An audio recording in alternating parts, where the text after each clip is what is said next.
Hey everyone, I'm Kelly Bargabas, and you're listening to All There Is.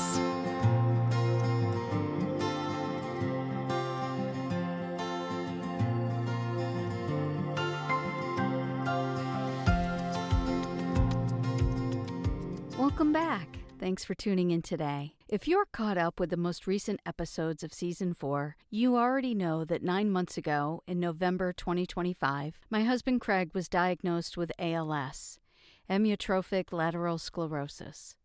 I've shared a few episodes on how this has impacted me, us, our life, but I thought, and I know for sure, that many of you listeners would love to hear from Craig himself. You know I love an acronym.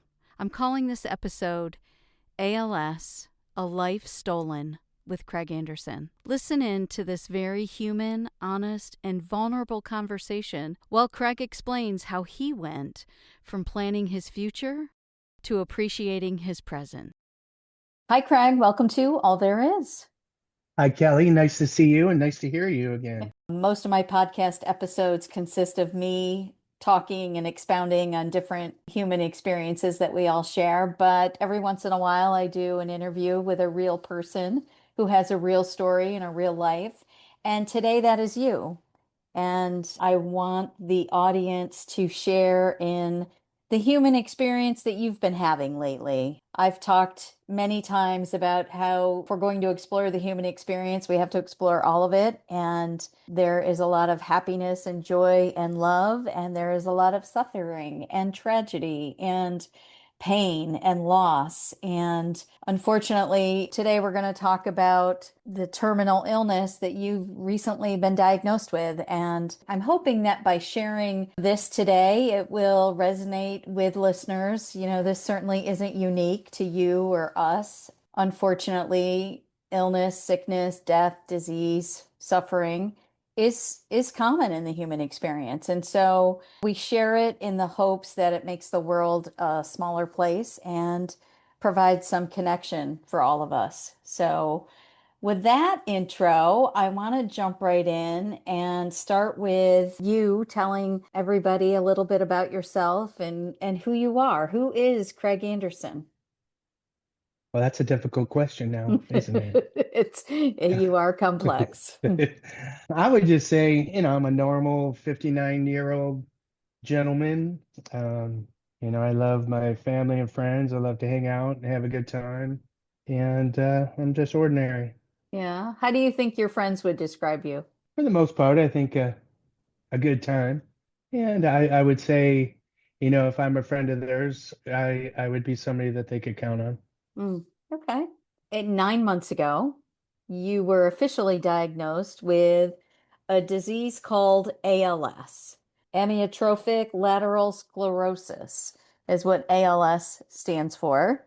You know, I love an acronym, so that's where I got the title for this episode today, using the ALS as a life stolen. And you're going to shed some more light on that as we talk about how ALS has impacted you. But at a super high level, ALS is a progressive and fatal neuromuscular disease with no cure. It robs people of the ability to walk, talk, and eventually swallow and breathe.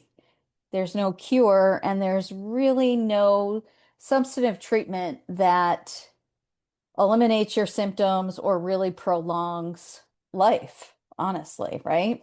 But I want to hear from you. How do you describe ALS to people when you're talking and trying to explain to family members and friends what ALS is?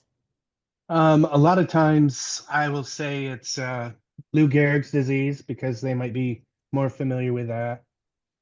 He was the first person to really give a voice and give a face to the disease. But, I like to just say that the communication's breaking down from my brain to my muscles, keep it simple. And, some of those muscles are being fired all the time, and some of the times the message never gets to the muscle. So what happens is since the muscle's either burning out or not being used, it gets weaker. And, that's what I'm experiencing. But it also gets smaller to the point where it won't move in the future. But I do go on to say, that eventually the disease will take my life because I won't be able to breathe in the end, but it doesn't impact my mind or my reasoning or anything like that or my logic. Mm-hmm. That's kind of the cruel vixen of this disease. You said you like acronyms. I like acronyms also. For ALS, I come up with a life shortened. Okay. You say stolen, I say shortened too, but Mm. I'll go with your stolen also. The stolen, I guess that does have a little more aggressive connotation to it. I tend to be a little rageful about your diagnosis, so that makes sense to me that we chose those two words. I did look up some statistics getting ready for our conversation, and the latest information I saw is that there are about 35,000 people right now with ALS in the United States. So it's a rare disease.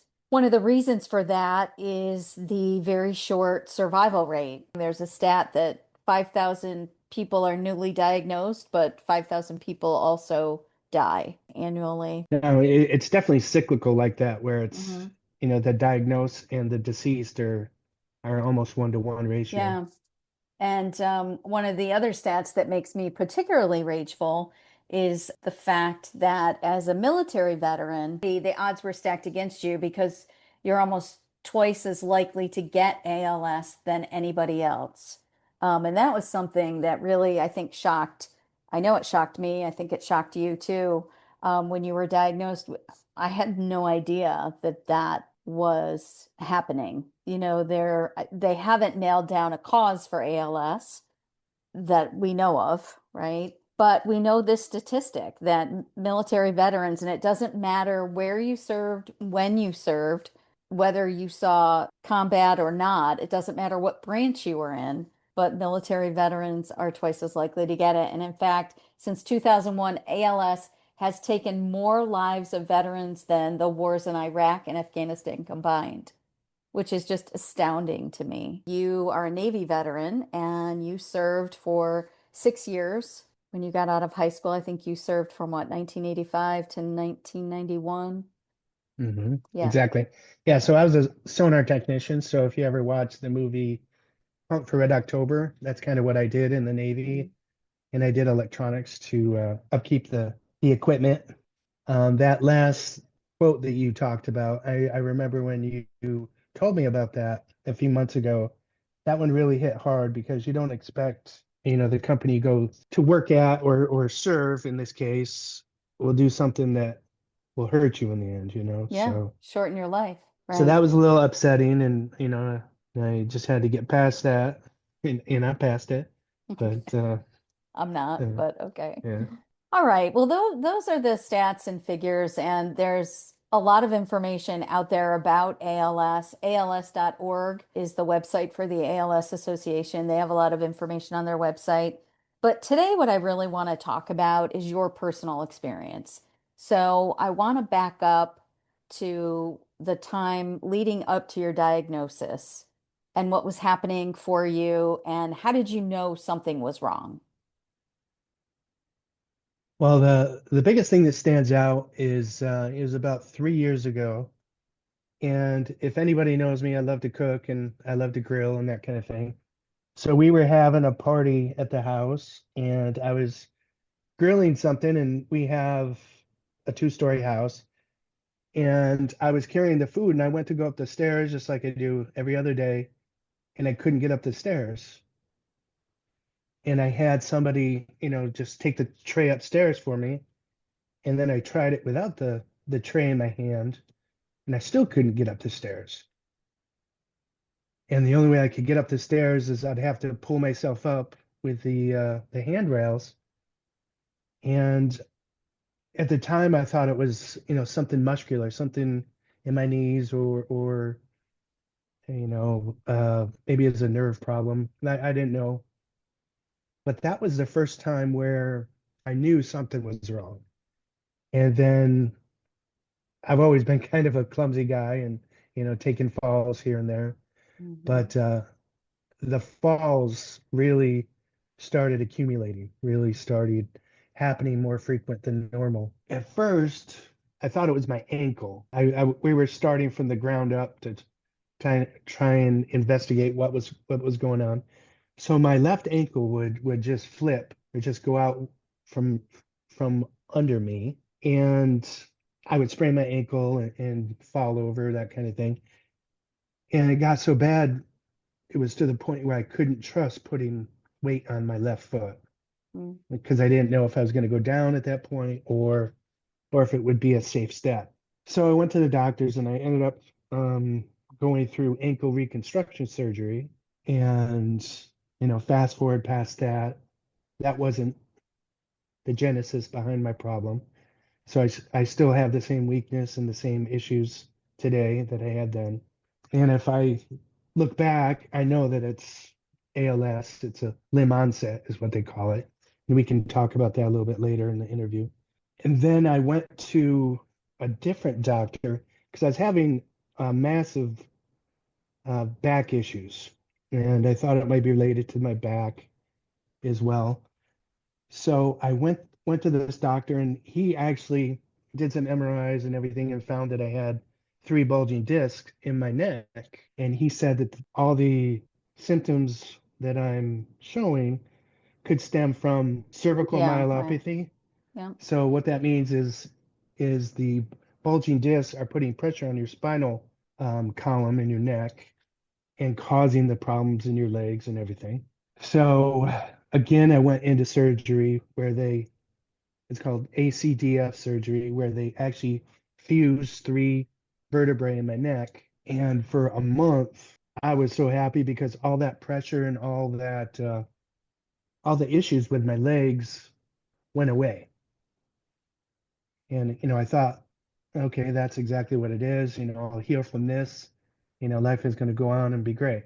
And about a month to the day, all these problems came back, but they were even more magnified to the point where I couldn't lift my arms above my head. Excuse me, my voice. Yeah. With ALS, it compromises your voice. So if I sound voice sounds weak and kind of garbled sometimes, that's just kind of the ALS talking. But Mhm.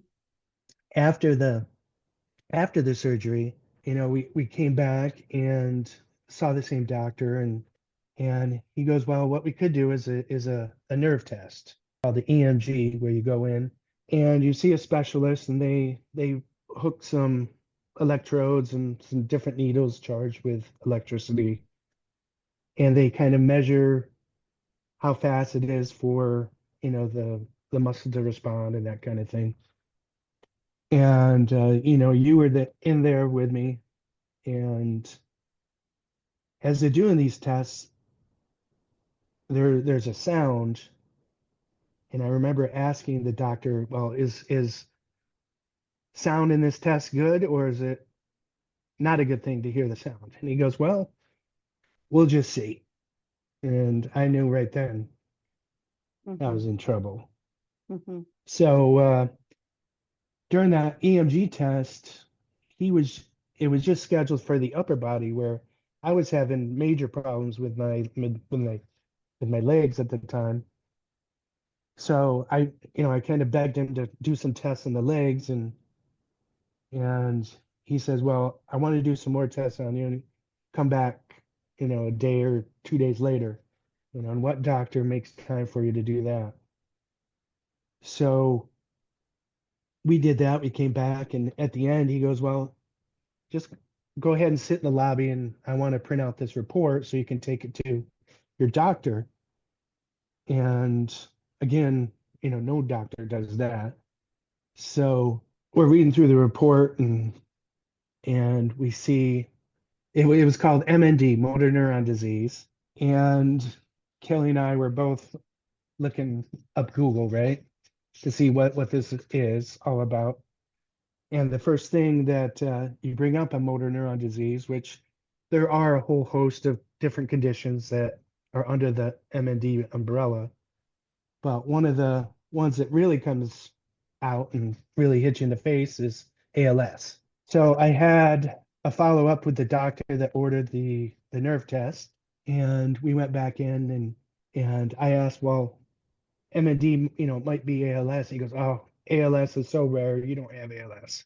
So, coming back home, we decided to really find out what was going on with this. So we tried to get some appointments with some neurologists. And locally here in Syracuse, there's only a few, I guess, that could actually do a diagnosis. And the lead time to get in were 5 to 6 to 7 months out. And when you have a terminal disease like this, and time is of the essence, you want to find out what's going on.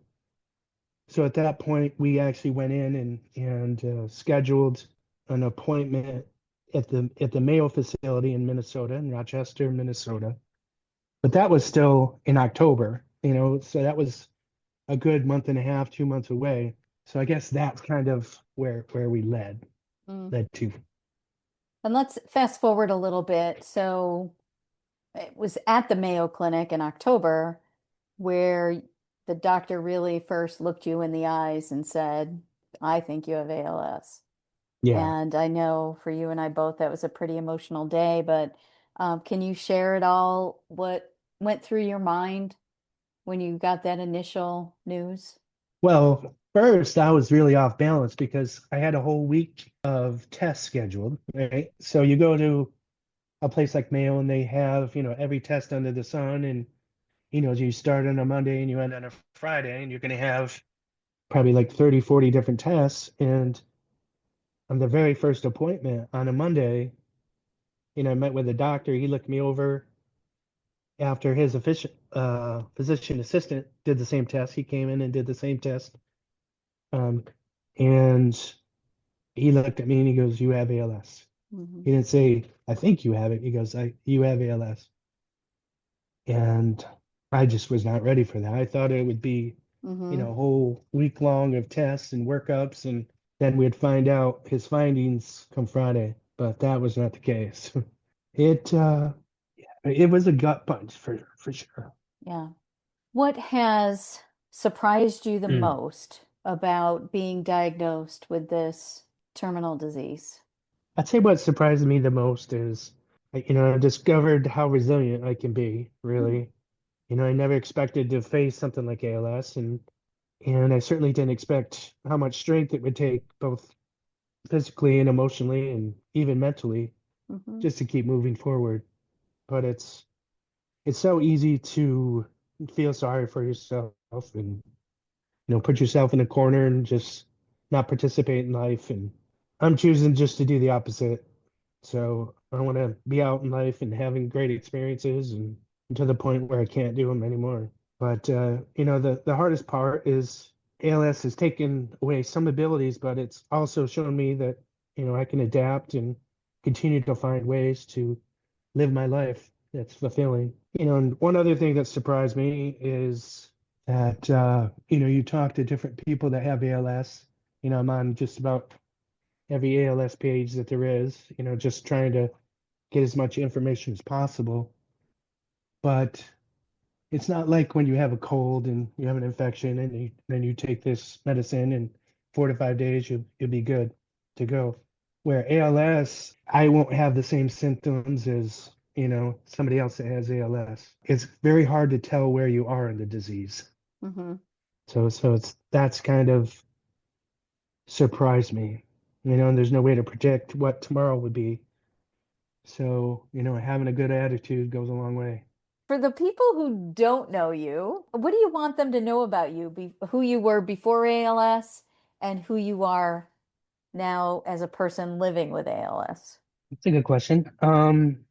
Well, I'd say before ALS, I was someone who loved creating, painting, traveling, spending time with family and friends, and, enjoyed living life independently. I was very independent, and I worked hard. I stayed active, and, I tried to make as most out of every opportunity as I could. And, looking at after the ALS diagnosis, I'm the same person.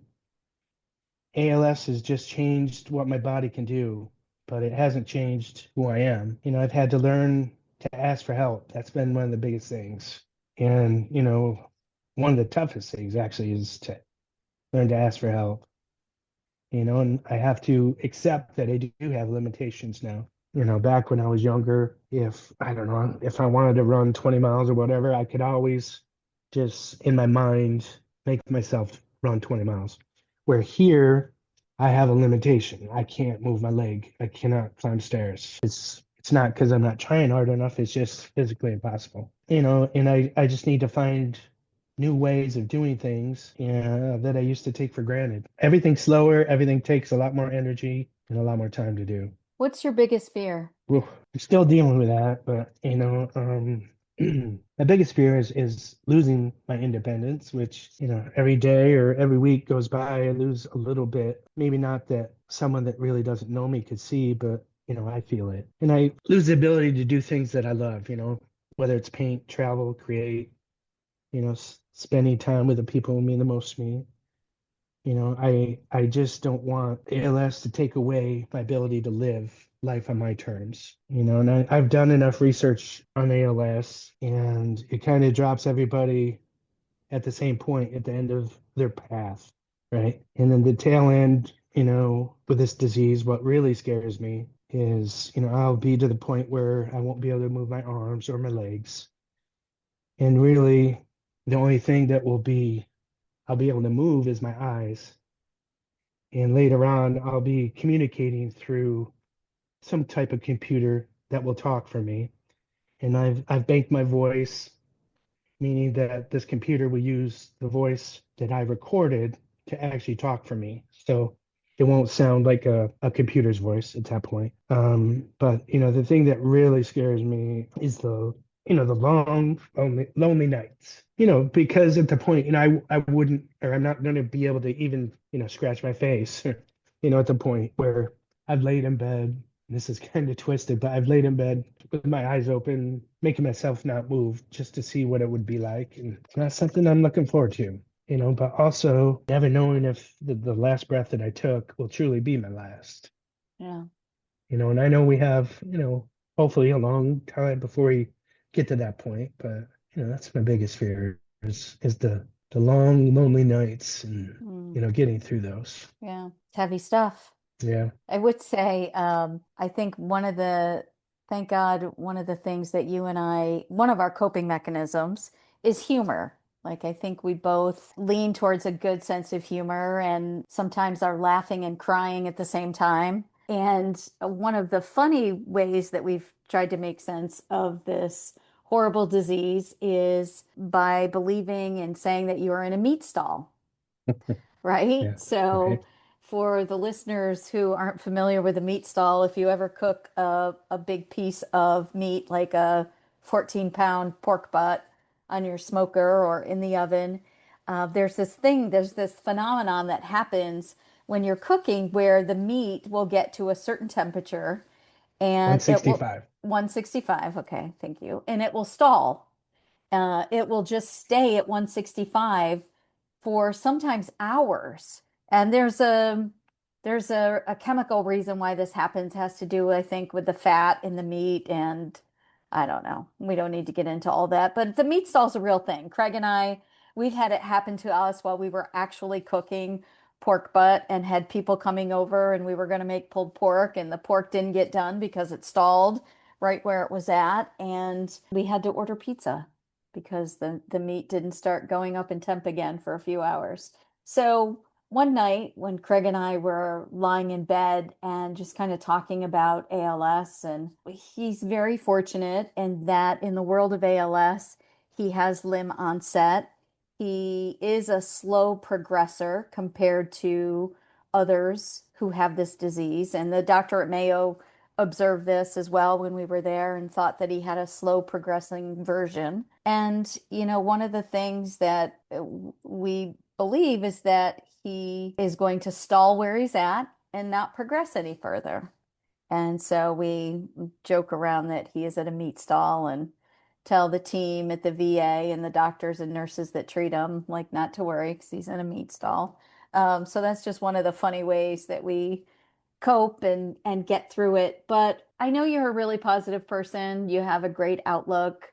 You're very resilient, as you've already mentioned, but there are dark days. I'm assuming, in Mhm. dark moments.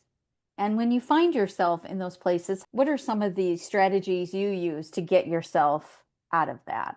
The biggest thing for me is, I need to focus on not what ALS has taken away from me, but instead, what I still have the ability to do. Like you said, there are difficult days, and I've been through some difficult days. I just don't want those difficult days to define, my life. And, I want to get past those as quick as I can so that, we can have fun and do everything we want to do. But ALS also has taught me that I can't control everything that happens to me anymore. But I can control how I respond to it, Hmm. and that's the biggest thing. I just want to keep moving forward, keep creating, keep making memories, and make the most of life that I have left. How have your friends and family reacted? Or do you feel like they respond and react to you differently after your diagnosis? I think my friends and family have been great. The support they've given me has just been amazing. But I know they're worried about me. And that's hard for you? Yeah. Yeah. How about strangers? People you don't know, and how do they react to you out in the world? Yeah. I get a lot of negative attention. It kind of goes off me like water on a duck. But I've kind of been able to filter that out. But I do get a lot of negative attention, a lot of stares and everything. But I just feel that the people see my wheelchair and my physical limitations before they actually see me. You know. And I just need to remind myself that, I know who I am, and their reaction doesn't change that at all. Mm, So I just need to be conscientious of that. And I hope that, people could look past the wheelchair and just see the person sitting in it, hmm. and still a husband, a father, an artist, a friend, and a person who wants to live and enjoy life just like them. ALS has changed my body, but not who I am. I've had to, with this disease, I've had to check my ego, and I have relented to all the adaptive equipment that's come flooding my way. It's almost like going being like 007 and going to get um all your really nifty tools and everything like that.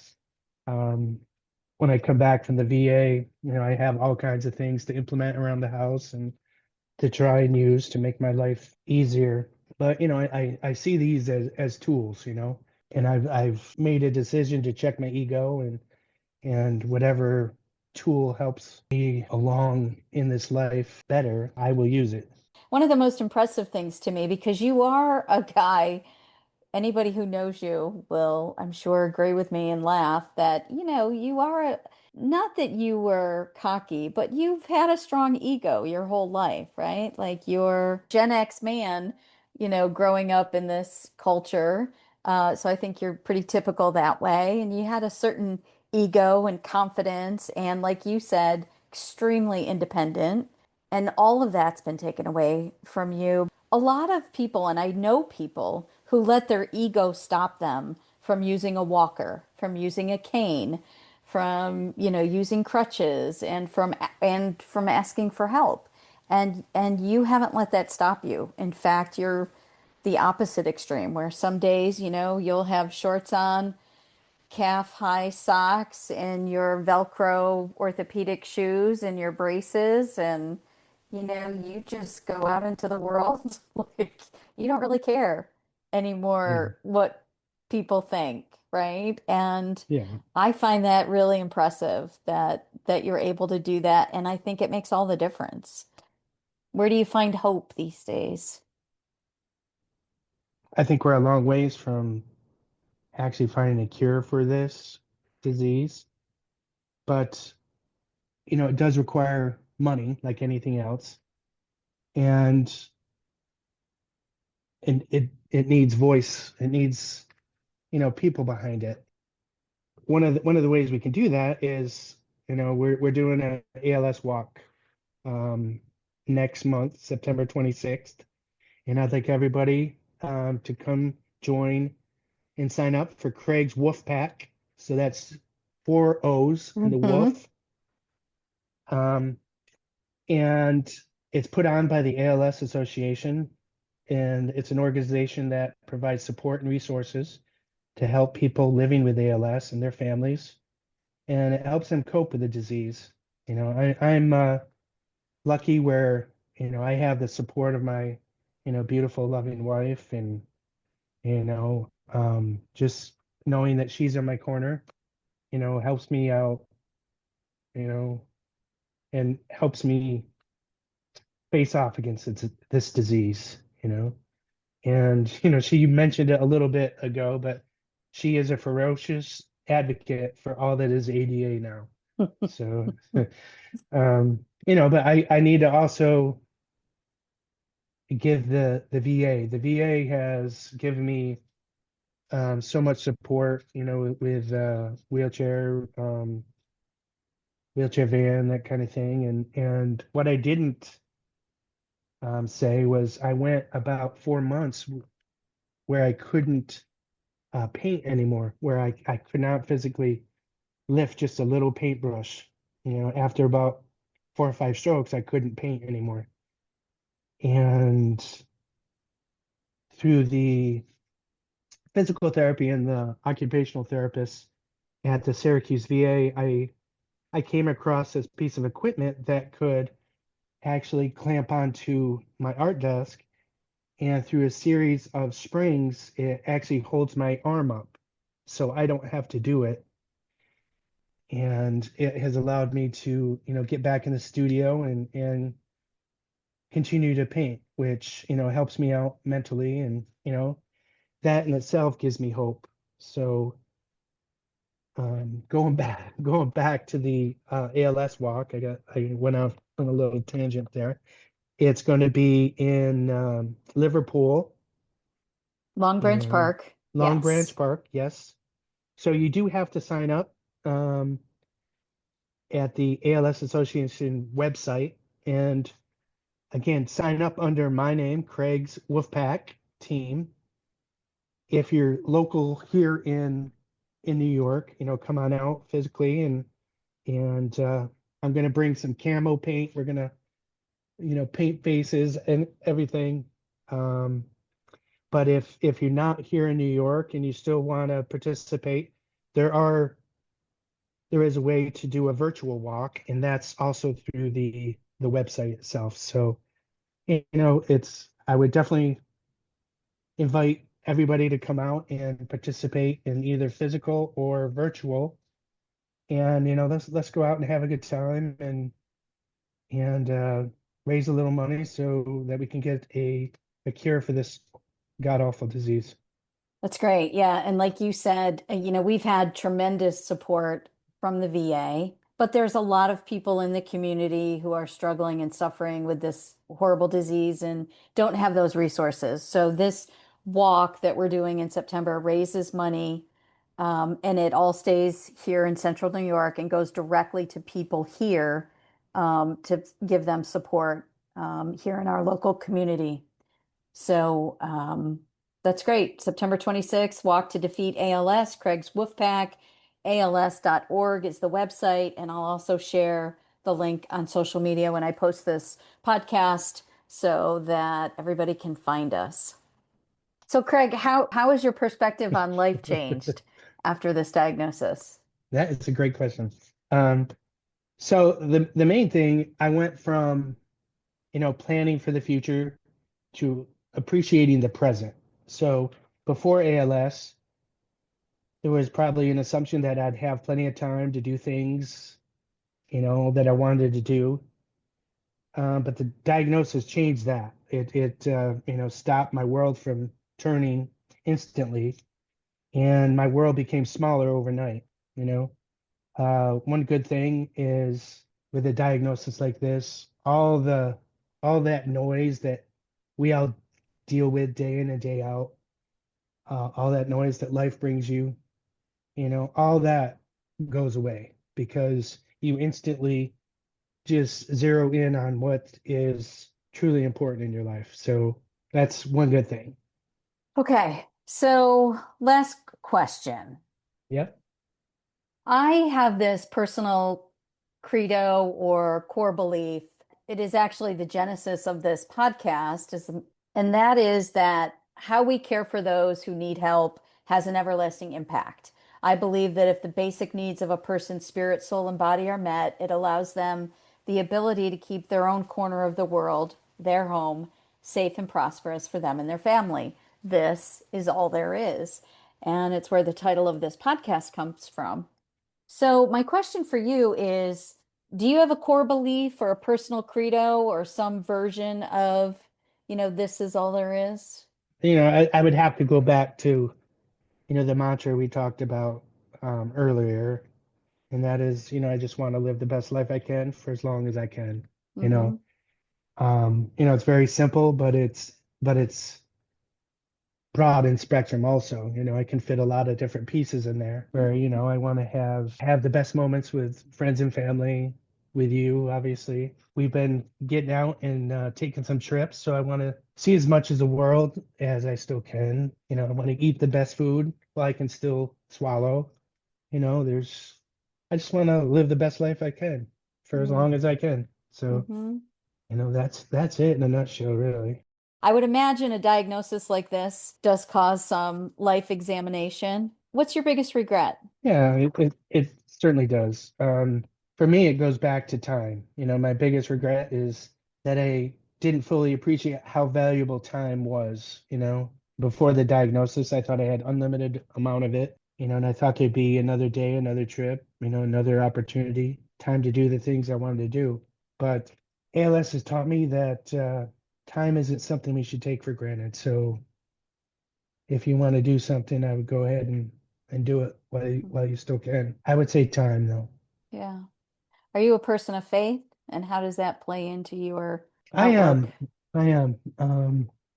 God and I have had a few conversations, and I don't completely understand what's going on, but I have faith that he's right there beside me or lifting me up during this period. Yeah, I've been a person of faith for a very long time, most of my life. And someone said something recently, and of course I always knew this, but someone said it recently in a way that really struck me that God never promises us an easy life. He promises us eternal life. And of course, I don't like that answer in terms of easy life. There are certain things I would like to be a little bit easier. One of my first analogies when all of this was happening last year and we were really in this chaotic place, I felt like, all of the sudden we were kind of in this fast moving river and the river was moving and the current was taking us somewhere that we didn't want to go, but we couldn't get out of it, and that we were just kind of in this moving river and we had this momentum taking us on this journey a certain way. And, we could fight it and waste a lot of energy and strength fighting something that we really couldn't change. Or we could stop fighting, ride the current, and trust God. I'm not happy about it. I don't like it. I've had some really stern and strong conversations with God myself and dealt with a lot of anger. But I also have this very overwhelming sense that he's with us, that he's holding us, and that he's taking care of us, and somehow it's all in the end going to be okay. Are you afraid of Yeah. dying? I don't know that I'm afraid of dying. I'm afraid of not living my life completely. Again, running out of time, not being able to complete everything I wanted to. I think that's very universal, right? I think this is a good place to stop. Wow, how could it be said any better? Craig's biggest fear, with all that he is dealing with, is the fear of not living his life completely. A lesson for all of us. In fact, there are a few lessons in here that really were profound even to me. People with disabilities or illness are regular people and want what we all want: to be seen. Craig wishes people could look past the wheelchair and see the person sitting in it. See the person before you see what's different about them. Seems like a no-brainer, doesn't it? Time. We hear it all of our lives. Don't waste time. Time is life. Time is valuable. But for some reason, most of us don't really live our lives protecting our time like the valuable and precious asset it is. Craig's message reminds us that time is all that matters, and in the end, it is the only thing we want more of, and the one thing we regret misusing or not appreciating like we should. Finally, Craig's goal to live the best life for as long as he can. A challenge to all of us, regardless of our age, health, or wealth. I hope these lessons in Craig's story resonated with you and you learned something from it or gained a new perspective. Join us in spirit or in person on September 26th in the Walk to Defeat ALS. You can visit ALS.org and look for Craig's Wolf Pack, that's with 4 O's, in the Syracuse area teams. You can go to kellybargabas.com like always for all past episodes and other information, including a link for my book, Loving Lavender Finch, if you haven't bought it yet. Buy it for yourself or a friend. Thanks for being with us today. I really appreciate it, and I'm so grateful for you. Until we meet again, take care.